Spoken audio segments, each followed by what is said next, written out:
Eh bien, bonsoir mes carostas, j'espère que vous allez bien. On va coollement bien.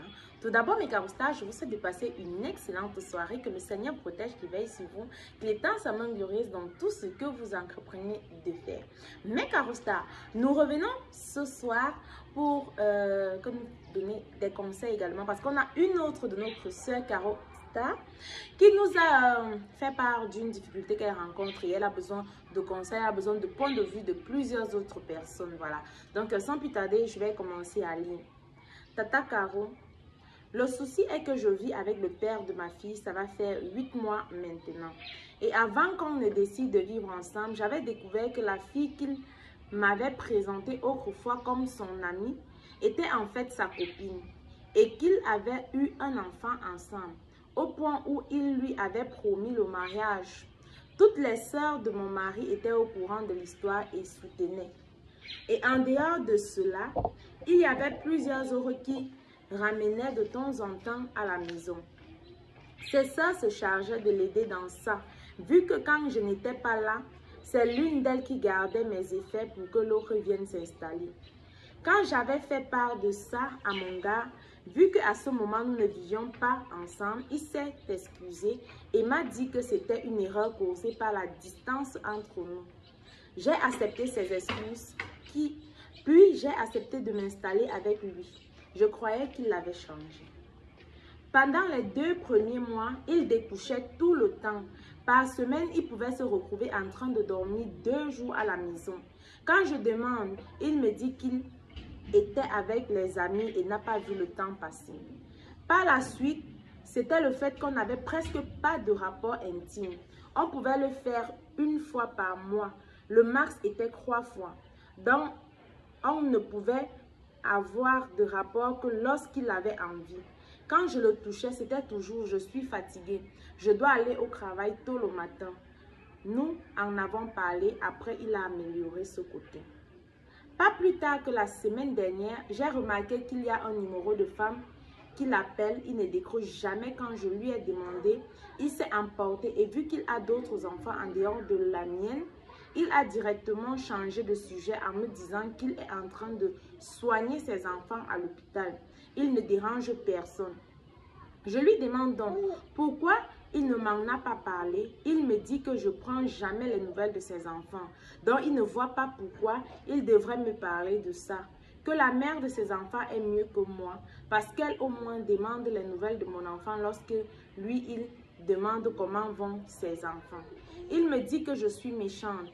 Je tiens à préciser qu'au départ, quand je demandais les nouvelles des enfants, je sentais qu'il ne voulait pas vraiment en parler parce que c'était toujours du genre « Comment vont les enfants ?» Il répond tout court « Bien, rien de plus ». Du coup, ça m'a un peu découragée et je suis restée dans la logique que si les enfants ont un bébé, il m'en parlera peut-être, mais ça n'a jamais été le cas. L'anniversaire de l'une de ses ex, la femme à qui il promettait le mariage était jeudi. Monsieur m'a bloqué et a posté leurs photos et vidéos ensemble.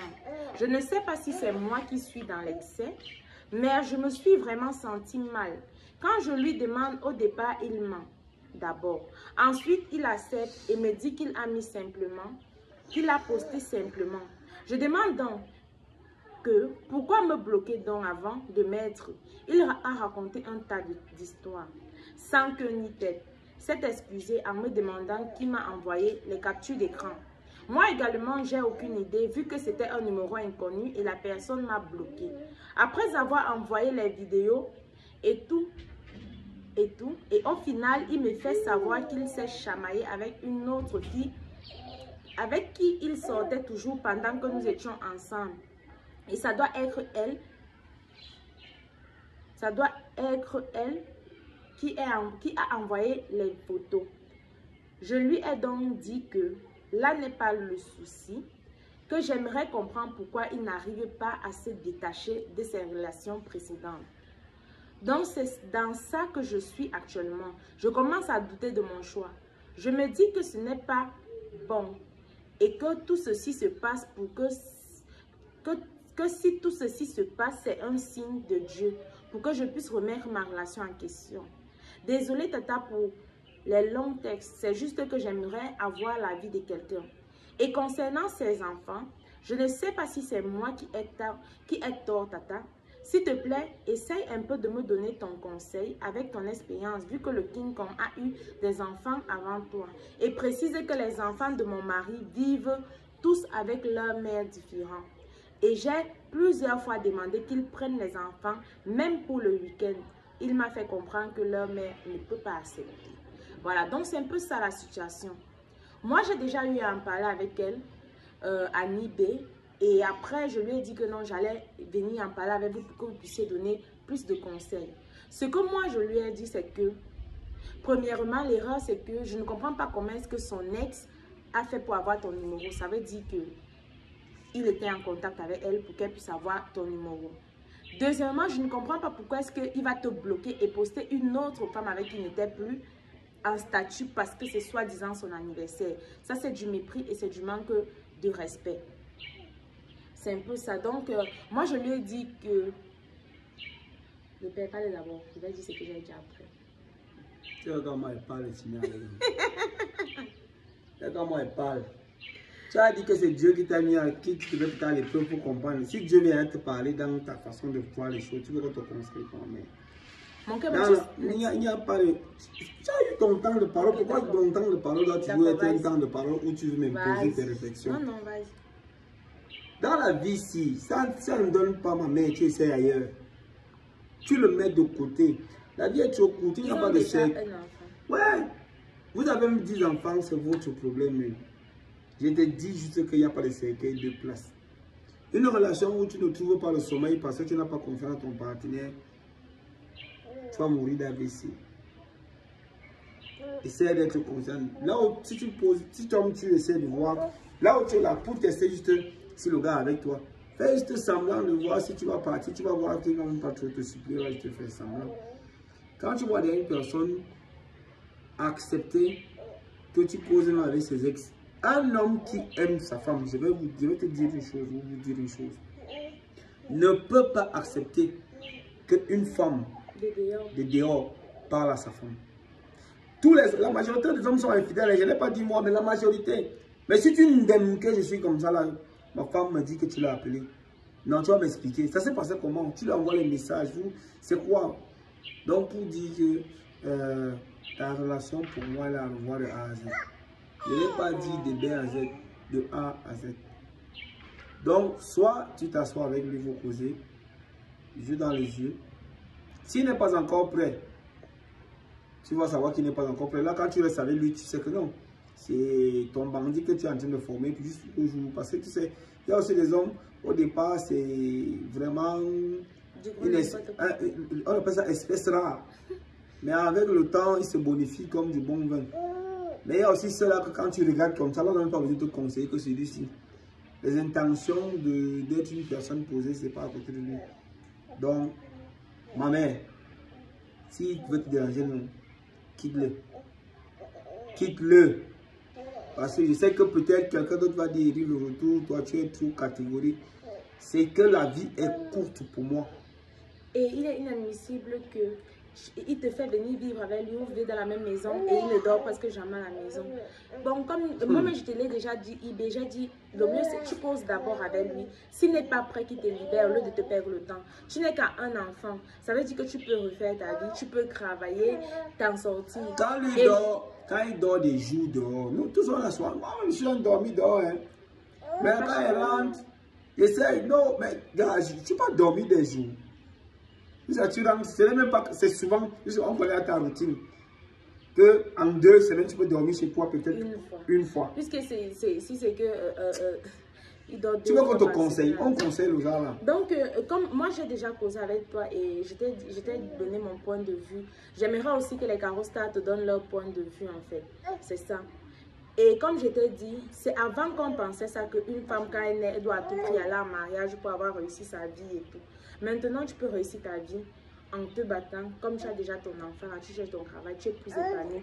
Mieux vaut être seul que d'être mal accompagné. Donc, là, tu parlais bien, mais je pensais que tu allais déjà dire que une femme est bien quand elle a un partenaire. Non, parce que la partie là, moi je ne suis pas d'accord avec toi. Le partenaire est très important. Oui. Il y a beaucoup de gens qui perdent la vie tout simplement parce qu'ils sont seuls.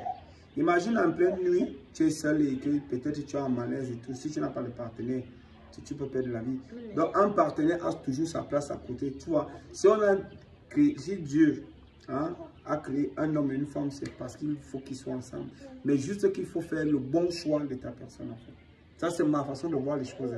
Donc je ne partage pas trop l'avis de Caro qui dit que une femme peut être épanouie juste parce qu'elle a beaucoup d'argent. Non, mais en fait, le mariage n'est pas une chose en soi. Et